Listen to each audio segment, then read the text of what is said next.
Like, whenever the BBC get in trouble, they report on themselves like they're not the BBC. That's my favourite thing. It's my favourite thing to watch. You'll just see a newsreader on there like, oh, the BBC have got some big questions to answer. I'm like, well, you should answer them. That's why I tuned in.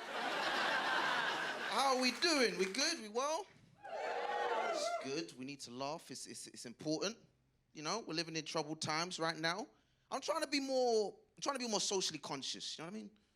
I thought I was woke already. I'm trying to be woke. But then I realized I'm just black. I'm not actually doing anything, you know what I mean? I thought being black was like insurance. I didn't know how to do stuff. I thought it was just the whites I'm involved too. Whites have been interesting time. They had the riots. You guys were behaving yourself until the riots. That was interesting. I quite like the riots, just in terms of that passion. You know what I mean? They were very passionate people. I just feel like we got to channel that passion into like other things. Instead of racism, let's channel it into things like the environment, you know? But you just have to pitch it to them in the right way, like to the rioters. You'd be like, guys, the sea level is rising. That's more water for the immigrants. You know what I mean? They're going to get here. They're going to get here quicker. You need to recycle more. They're going. That's my pitch for the Green Party. That's how I'm like. I'm trying to be more involved in stuff, you know. I like watching the news, stay up to date. I like watching BBC News. They got some good storylines on there. Got some bad characters. You know who I'm talking about as well, you know. Do you know why I like watching BBC? I don't know if you noticed this. Like, whenever the BBC get in trouble, they report on themselves like they're not the BBC. That's my favourite thing. It's my favourite thing to watch. You'll just see a newsreader on there like, oh, the BBC have got some big questions to answer. I'm like, well, you should answer them. That's why I tuned in. Makes me jealous. I wish I could do that in my personal life, you know? I wish I could get in trouble and then just start talking about myself in third person, get out of the situation. Do you know what I mean? Like, my girl accuses me of cheating. I'm just like, Michael Odewale is very aware of the allegations being made against him right now. Unfortunately, he cannot comment at this current moment in time. But according to my sources, that bitch is lying. Like, I want to do that shit. It's not ethical reporting. You can't do that. You have to stay up to date, man, because there's a lot of misinformation going on in the world right now, right? Because you'll be talking to someone normal, and then you think they're normal, then boom, you find out they're like a conspiracy theorist or something to mess you up. Like, my driving instructor, he's off the deep end, you know, like I know more about 9/11 than the highway code. Like, I'm not safe. I'm gonna fail that test, like. And like, whatever he says, I just go along with it. I'm just trying to part, like, my driver, his big thing right now, my driving instructor, he thinks the earth is flat. Like, he one of those people, he's a flat earther. But when he told me the earth is flat, I was like, all right, cool. You can think the earth is flat if you want to.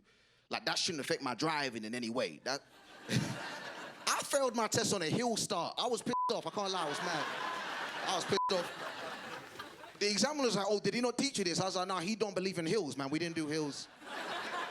We did flat surfaces for 6 months. I didn't know about hills. We didn't even do a roundabout because it triggered him. He didn't like round. We left that. I should have left him a long time ago, but I don't want to leave him. It's too much fun, you know. No, because, like, some of us have got conspiracy theorists in our family, and that's annoying. You got to spend all day with them. That's annoying. But when there's somebody you see for, like, just a couple hours a week, you kind of look forward to it. Because you don't know what's going to come up in conversation. It's kind of fun. Like, I don't want to talk about football no more. That's boring. Let's talk about if Joe Biden is a lizard. That's a fun conversation to have with an adult man. That's fun. He's an iguana with dementia. That's what he told me. I don't know if that's true. I believe it. Oh, man, I'm trying to, like... Because some people talk crazy. You got to, like, stand up and take a stand. You got to talk up against it, but I don't do that enough. Like, I got some crazy people. Like, my barber, for example. My barber, he's very homophobic. I got a homophobic barber, right? He's Jamaican. That's not related, but it is, right? And when my barber starts being homophobic, I want to call it out, innit? I want to be like, hey, man, you can't say stuff like that. That's what I want to do, okay? But I'll be honest, I'm not going to do that in the middle of a haircut, okay? I'm just not. I'm not that good of an ally. I wish I was, okay? I want my to be straight. Everyone else can be gay. That's how I justify it. I believe in a free world outside of the barbershop. He's far right, far back is worse. I'm trying to protect my interests. I'm selfish, man. I don't know, I just like to relax myself, man. I don't like to get too stressed. I just like smoking a joint, go watch a movie, you know. Watch something like Paw Patrol. You want something light. I watch it like 3 times in a row. I'm on the register now. That's f***ed up, innit? That's messed up. Like, No, but you gotta watch something like, because you can watch a movie, it's a bit too intense, it messes up your high. Like I watched, it was a re-release of 12 Years a Slave. That's too intense, you should watch that high, okay? But I messed up, because I thought I was alone in the cinema, so I'm watching the movie, I'm having a good time. Not a good time, but I'm watching it, right? Because I was so high, I didn't realize this until about 30 minutes in. I wasn't alone in the cinema. It was me, and there was an old white man on the other side of the cinema, okay? And I felt bad for this old white guy, because I could tell he felt awkward that we were the only two there, right?